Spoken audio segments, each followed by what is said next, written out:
Una sa ating mga balita, nagbigay ng ultimatum o deadline si Pangulong Rodrigo Duterte sa Communist Party of the Philippines, National Democratic Front o CPP, NPA, NDF nang hanggang kaninang alas 5 ng hapon para magdeklara ng ceasefire kasunod ng pananambang ng New People's Army o NPA sa mga sundalo sa Davao del Norte. Nasa linya ng telepono si Marita Muae para sa karagdagang detalye. Marita. Magandang gabi sa inyong lahat dyan. Lumagpas na nga ang deadline na ibinigay ni Pangulong Rodrigo Duterte na hanggang alas 5 ng hapon sa CPP, NPA, NDF upang sumagot sa ceasefire na iniaalok ng pamahalaan sa kanila. Subalit hanggang sa mga oras na ito, maging tayo ay blanco at naghihintay pa rin ng impormasyon kung ano ang mga susunod na mangyayari.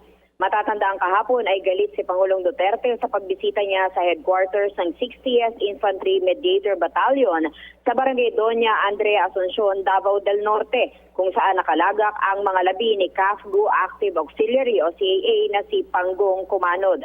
Ang grupo ni Kumanod ay inambush ng grupo ng New People's Army o NPA sa kanilang pag-pull out sa Sitio Kapatagan. Pauwi na sana ng kanilang patrol base sa Sitio Patil, Davao del Norte.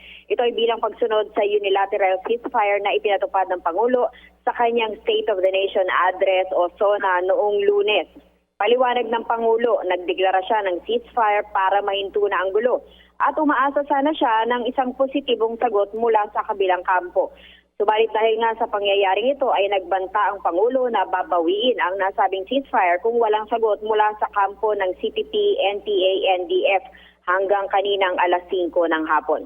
Samantala patuloy pa rin tayong nakaantabay sa oras na ito. No? Standby mode nga tayo, sabi natin, para sa kung anumang balita o informasyon na matatanggap natin. Ibabato agad natin dyan sa inyo ang mga pinakahuling balita na makukuha natin dito. Mula pa rin dito sa Davao City para sa PTV News, ako si Marita Muahe.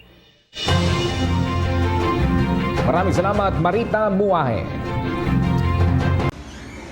Ako po si Cathy San Gabriel. Subscribe na sa PTV YouTube channel. I-click lang po ang subscribe button.